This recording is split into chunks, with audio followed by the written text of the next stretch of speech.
Hi guys, so I'm going to make this a fairly short video if I can. I'm going to be talking about Claire's self-settling and sleeping issues. Claire has always been a bit of a troubled sleeper. She's been a lot different to what Ellie has been. Ellie was quite easy compared to Claire, so I'm a bit stuck. It's funny, like, I don't know how to settle Claire when she wakes up, say in the night time, and it's not for a feed, so she's waking up say an hour after I put her down. So I really struggled on how to settle her back down, and it seems strange because I had Ellie before her, so it's like, you've had a baby before, Claire, shouldn't you know how to settle your next one? But no, I admit I really didn't know what to do. So I would used to just basically feed her back to sleep. So got to a point where I just thought, can't keep doing this. Like, there's a reason why she's waking up too soon or she's struggling to get down to sleep. So I contacted my local family health clinic, and they help you out with settling your baby back to sleep. So I took Claire there not long ago, and it was really good actually. It was initially I was meant to go just as a couple of hours just to talk about techniques, but that got cancelled, so they said, look, how about you just come in for the day? So I thought, great, awesome. So I did that, and as usual Claire behaved that day, so I didn't get any hands-on experience.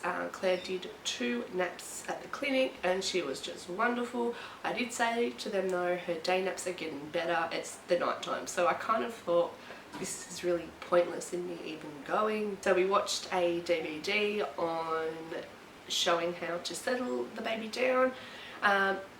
I'll tell you what I learned, because this may help others trying to settle their babies back to sleep. What I learned is initially when your baby starts crying, it's more when they do 4 higher pitched cries and you know that they're quite distressed. So, or you would do this say mid-nap if they're waking up 20 to 40 minutes, or really anywhere really between, from the moment you put them down to an hour.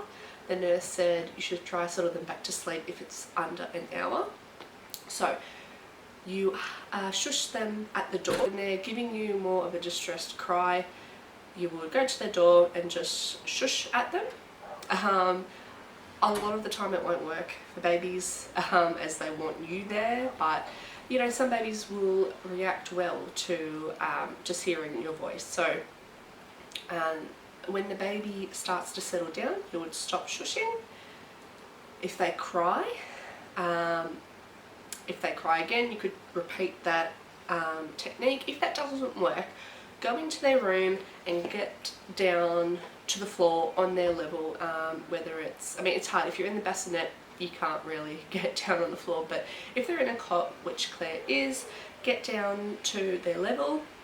Whereas I would be on my knees, and you can put your hand through the cot and pat the mattress. So she said it's like hearing the heartbeat or feeling the heartbeat or something like that. So and then you can put your other hand on their tummy or their chest and just pat the mattress. So then once they settle, you're doing that, you can walk out of the room, and if that doesn't work, you can still, then if they're crying, you can shush at the door. Doesn't work, go back in their room, and you could put your hand on their tummy, and then you could pat their thigh. So that's another technique. If that fails, you can then, she said you can then pick them up and rock them. You know, it's always good to give them a cuddle, so you could do that. Now if that doesn't work, which none of that worked with Claire, but that's just Claire, the last resort is to feed them, to settle them down, because by this point they are distressed, and what we experienced with Claire, she wasn't responding well to these techniques at all. So it's been really difficult, but I hope those techniques work for others though that are dealing with a baby that is finding it hard to settle back down to sleep or getting to sleep in the first place. My next option is I have contacted a private sleep consultant. You do have to pay a price, so I don't know. See, she would come into your home for 2 hours to assess what's going on. Then she would do a personal plan for you. So that's good because I won't need to go out of the house. She can come here in our own environment. The other option is Tresillian, which they've been around for years and years and years. I will go to them and of a night time, and then they can show me hands-on when she wakes up during the night how to settle her back down. So I'm thinking going down that way. I'm waiting for the nurse to call me back and I will tell her that we're having no luck. So that's our sleeping issues. She's gotten so much better during the day. She will have anywhere between an hour to 2.5 hours for her first nap. Her second nap can be an hour and a half, and then her third nap we kind of struggle with. We struggled with early as well. It's just that kind of that witching hour time that babies just get unsettled. So I'm happy she has 2 good solid naps in the day. It's just the nights that aren't going too well. And so I'm starting back at work in a couple of weeks, and I want Claire to start. I know she's not, I don't expect her to sleep through the night. I'm not wanting that. I just want her to, I'll put her down of a night time, and then a few hours later wake up for a feed. That's fine. And then maybe another feed early morning or something. I don't know. And then maybe I think because she is partly breastfed and formula fed, whether that's affecting her, I've got no idea. But anyway, if anyone has any advice for me, leave them in the comments below, or a similar experience as well, let me know. To do with self-settling, as I said, Claire's a lot better in the days. Her day naps were anywhere between 20 and 40 minutes. She wasn't going into that next cycle of sleep, which is what they need to do to have a solid sleep. I just resulted to, oh, she's a cat napper, I'll just have to deal with it. We don't use dummies for naps. So I wanted Claire to just try to be able to, for me to put her in her cot while she was awake but tired, so she was ready for a nap, having her sleep associations. I had the white noise and I put her into her swaddle. So they are her sleep associations along with her being tired. So I just tried, I thought, look, I'll just put you in your cot, and I expected her to cry. I know a lot of people don't like this technique, but a lot of people do like it. It just depends on what works for you and your baby. So I thought, look, I'll give it a go. Worked for Ellie. You could fail with Claire, but we'll just try. So we did that, and she did surprisingly really well. So then I knew that if she were to wake up mid-nap, it wasn't because she wanted to get rocked back to sleep again or she wanted a dummy. At least I knew she got herself to sleep, so she could get herself back to sleep. So we did struggle with this still for a while. It was good though. I could still put her down for a nap. She would cry for maybe 5 minutes or so, and then she'd fall asleep.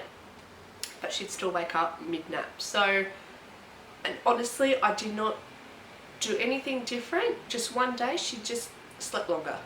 She gradually did it though. It would be like maybe 2 naps a week she would sleep for an hour, for example, or an hour and a half. And she just gradually slept longer and longer. So honestly, I might not be too much help with self-settling, but she just did it. And I think some babies do. They just get into a different stage. They do have different leaps and stages that they go through. So she must have just gotten out of a certain stage or leap, and sleeps really, really well during the day. So I'm not going to recommend anyone to use the cried out method because as I said, it's not going to work for everyone, but you know, these are the techniques that worked for us. So I will keep doing updates on Claire's nighttime settling, because I know it's something that I would want to know about, and you know, get on YouTube or Google and find out how to settle your baby during night. So I'll keep doing videos and updates when I know more. But for the day naps, yeah, it was just simply, I would put her down when she was awake but tired. Using your sleep associations is so important. Look, whether you use a dummy, that's fine. Definitely, if you want to use a dummy, that's absolutely fine. I'm not a qualified professional or anything, so I can't tell you what you can and can't do. So yeah, however you want to get your baby to recognise sleep is completely fine, and also to have the room nice and quiet and dark, and the sleep environment is hot day, having it nice and cool, not too cold though, and if it's a cold day, having the room nice and comfortable. This video, a thumbs up if you felt it was helpful in any way, and leave me any suggestions that you want, and also any comments if you have any video recommendations for me to do. And if you're new here, don't forget to subscribe. Thank you so much for watching. Bye!